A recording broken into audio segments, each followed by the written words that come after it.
नमस्ते।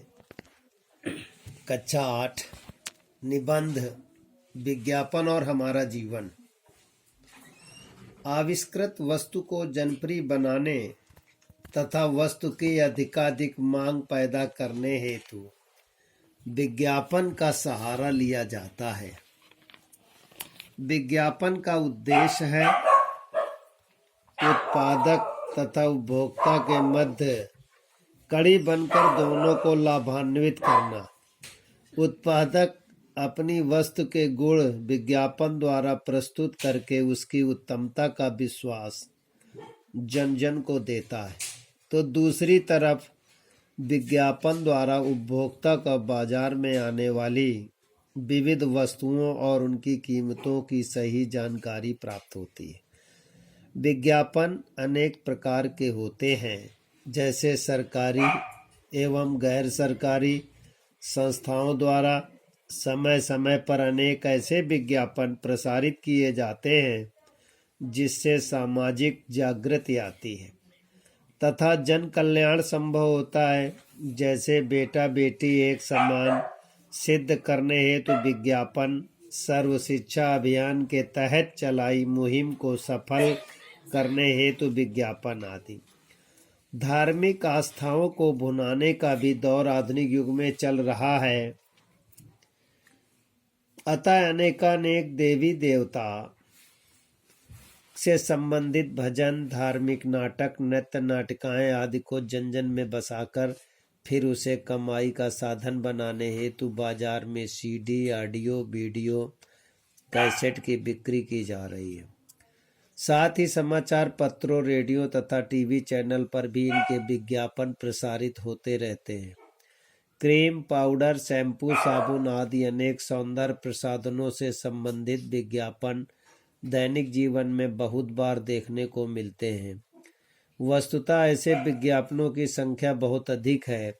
TV channel के अनेक कार्यक्रमों के प्रस्तुतकर्ता इनके विज्ञापनकर्ता होते हैं।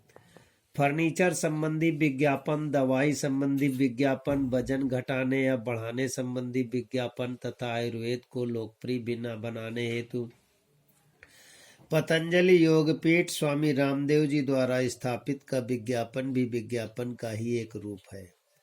वर्तमान युग में विज्ञापन का स्थान निर्णायक है। यह मानस को प्रभावित करके निर्णय लेने में महत्वपूर्ण भूमिका निभाता है।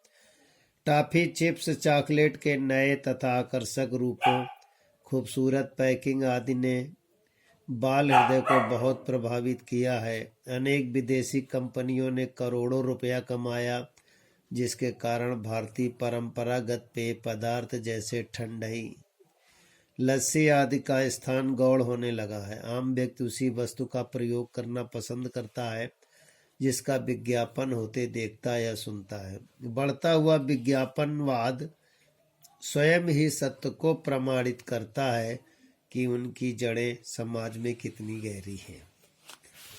अगला निबंध है नेताजी सुभाष चंद्र बोस।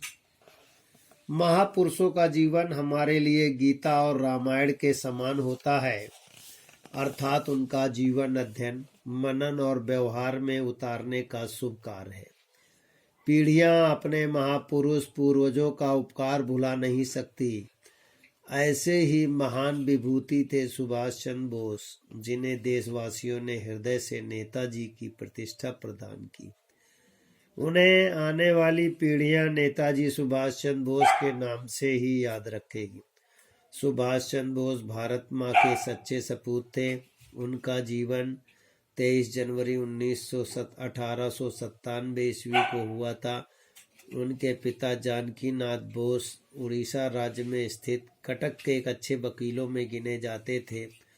उस समय उड़ीसा बंगाल प्रदेश का ही एक अंग था। सुभाष जी की माता का नाम प्रभावती था। उनके बड़े भाई शरद चंद्र बोस उस युग के अच्छे जन नेता थे। बालक सुभाष ने प्रारंभिक शिक्षा गांव की पाठशाला में प्राप्त की। प्रारंभ से ही सुभाष की विशेष रुचि आध्यात्मिकता में थी। वे कम आयु में ही ईश्वर की खोज में निकल पड़े। उत्तर भारत के अनेक तीर्थ स्थानों को उन्होंने यात्राएं की, किंतु कहीं भी ईश्वर प्राप्ति का अवसर न मिला। अंत में वे अपने घर लौट आए। सुभाष चंद्र बोस का विद्यार्थी जीवन उच्च कोटि का रहा है। वे कुशाग्र बुद्धि के छात्र थे। उन्होंने प्रत्येक छात्र अच्छे अंकों में प्राप्त करके उत्तीर्ण की। इंटर परीक्षा में उनकी प्रथम श्रेणी रही। उच्च शिक्षा के लिए प्रेसिडेंट कॉलेज कोलकाता में दाखिल हुए।